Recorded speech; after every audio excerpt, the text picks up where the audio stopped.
Как развести костер без бумаги? В принципе, несложно. Сначала собираем сухую траву.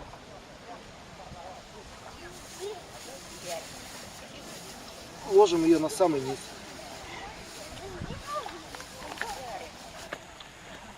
Сверху выкладываем самые мелкие веточки.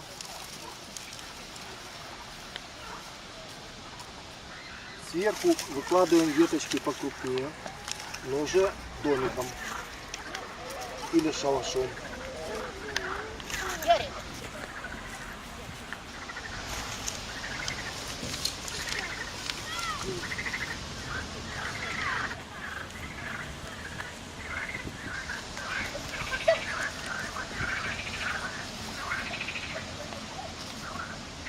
Сверху ветки еще потолще, покрупнее.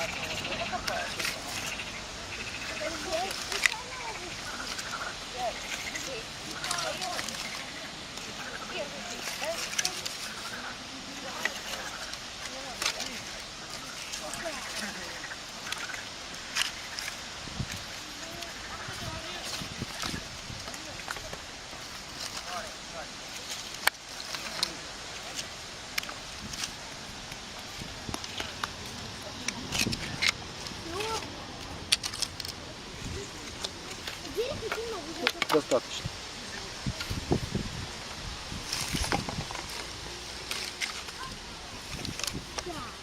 Разводим костер.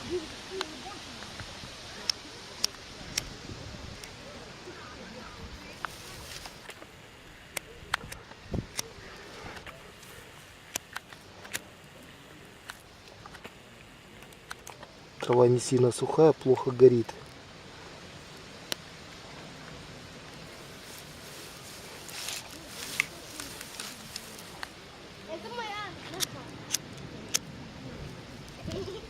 Вчера был дождь, трава немножко. Процесс двигается. После того, как дрова прогорели, делаем шашлыки на сетке.